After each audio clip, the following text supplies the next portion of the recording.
Perception. Life is what we make it. Actually, to some extent, that's true.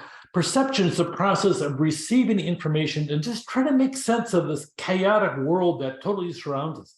We tend to have a selective attention. We see a group of people, we make an assumption that they're doing this, they're up to no good. Well, they're doing a good thing. They're really positive people. I like what I see. You start making big generalizations because you don't know all the minutia that's happening over there. And it's called sensory overload, especially now in today. We have social media. Our phone just goes nonstop. We have notifications, ding, ding, ding, ding. All that's happening. And it just overloads and overwhelms us to the point that we are distracted beyond distraction because of the fact that everything comes at us all at once. We make hundreds of connections a day, even if we don't want to, even if we don't think we are, we're making a connection by watching different little things. We really have a selective attention bias. We look at something and we make an assumption that this thing is happening or that's happening. Oh, they're like this. We may have seen somebody 15 years ago and that person reminds us of the person we're seeing right now in front of us, and all of a sudden that person can't be themselves. They're that person we saw 15 years ago because they happen to look like it. They have the same hairstyle, same glasses, same build, same height, maybe even the same type of accent we have. So what all that we makes assumptions and biases based upon what we sit and see.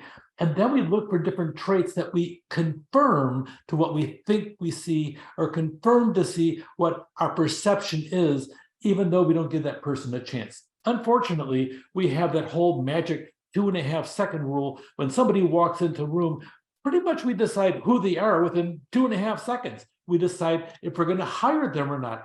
It is wrong, wrong, wrong, wrong, except we're human. We do these things, and unless somebody points it out to us, we will continue to follow the behavior. So that's what this course is about. We're learning about how organizations behave and how automatic responses happen.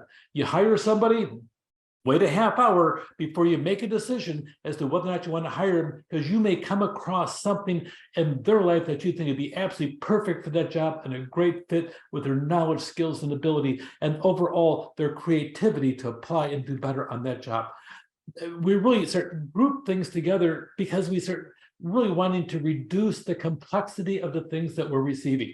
We categorize people into groups or things into different aspects of it. We start really looking based upon similarity. Well, they look like this, they look like this, they have this proximity. That person looks like my ex-wife. They can't be really good. Oh, I hated her and I'll hate them too. We do those kind of awful things inside of our head without giving that person a chance.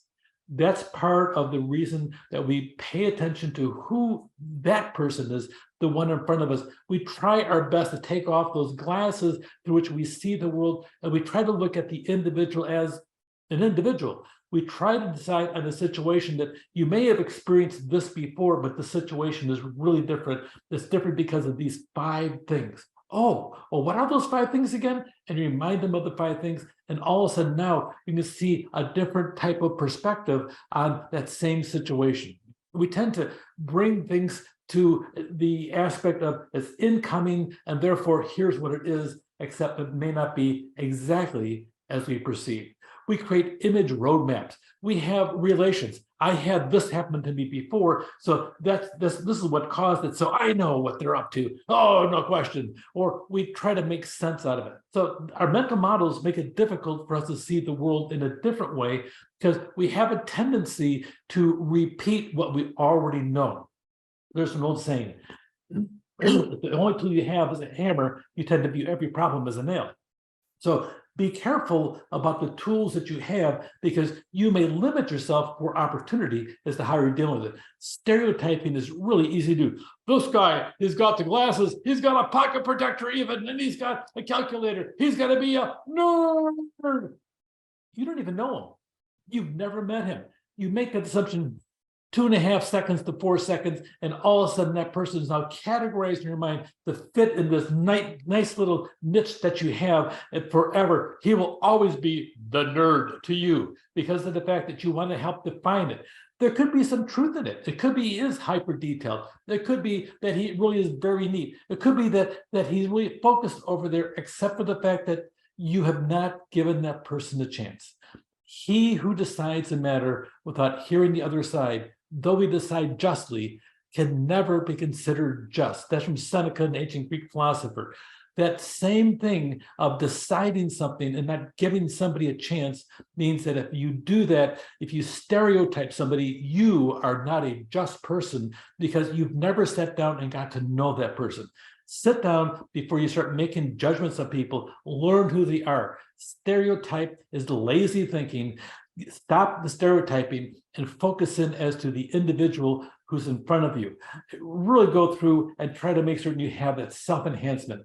Try to make certain that the social identity and the self-enhancement, they really focus in on categorization or homogenization or differentiation. You really want to sit down and have that aspect of stop categorizing people into this group of people over here or this over here. That is why personality tests are so wrong when it comes to hiring people. It's against the law, first of all, but the other part is only this kind of person can do this job. That certainly is not true. And the same thing is only somebody that can sit down and do this type of spreadsheet can get this job done. Well, there may be different ways to do that same spreadsheet that you never thought of before. And because they don't think exactly like you, doesn't mean they're not competent and they're not efficient. Because you happen to know the way you want it done might not mean that they're doing it wrong. It could be they're doing it differently. Don't overgeneralize. Make certain that you avoid the stereotype threat. It's hard to turn off that switch on the inside of us, not because we're bad people, it's because we are humans.